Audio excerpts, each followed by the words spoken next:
شلونكم متابعيني حبيبي؟ ان شاء الله تكونوا بخير. فيديو اليوم كثير مهم اللي هو عن الطريقة الصحيحة لاستخدام البلسم.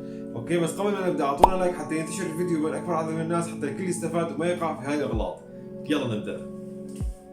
طريقة استخدام البلسم اللي هي بعد الشامبو مباشرة، لان الشامبو فيه مواد كيميائية وبالتالي تعب الشعر، فلازم تحط بلسم حتى يكون طبقة خارجية للشعراية تحميها من الاستشوار، من اشعة الشمس، من المواد الكيماوية الناتجة عن الشامبو. طب انت رح تقول طيب ليش عم بستخدم شامبو اذا عم بضر لي شعر وفي مواد كيميائيه؟ لا، لازم تستخدم شامبو لانه حتى ينظف لك شعرك من الغبره، من الواكس اللي حاطه او السبراي. لازم تستخدم شامبو، بس مثل ما شرحت لكم بالفيديوهات السابقه، مرتين بالاسبوع او يوم اي يوم، لا حسب شعرك وقوته. اوكي؟ والطريقه الاصح لاستخدام البلسم اللي هي على اطراف الشعر. ما بصير تدخل البلسم على فروة الراس، لأن البلسم فيه مواد بتعلق بأرضية الراس وبالتالي يسبب لك حكة أو قشرة أو تساقط بالمدى البعيد. فحاول تحط البلسم على أطراف الشعر وبتمشط بمشط عريض وتعيفه 10 دقائق.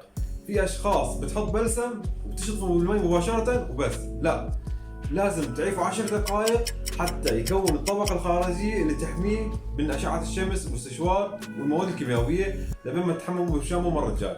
اوكي؟ اكبر غلط اللي هو تحط بلسم من دون ما تشطفه بالمي وبتطلع على الشمس، يعني خاصة اذا كان الجو حار. اذا كانت حرارة الشمس عالية مع البلسم رح تتفاعل ويحترق وبالتالي يسبب لك تساقط. لازم تغسله بالمي قبل ما تطلع. في اشخاص بتحط بلسم بعدها تستخدم ليس او استشوار، طبعا هذا اكبر غلط. لازم تغسله بالمي بعدها تستشور وتعمل الشيء اللي بدك اياه. البلسم يخلصك من التشابك اللي بصير بالشعر، خاصة اصحاب الشعر الكيرلي بصير عندهم تشابك من اطراف الشعر، فالبلسم يفك هذا التشابك، يفرد لك الشعر وبالتالي يسبب لك قلة في تساقط الشعر. اليوم خلصنا نصيحتنا، اعملوا شير بين اصحابكم حتى الكل يستفاد، ونشوفكم بكره بنصيحة ثانية. حبكم، باي.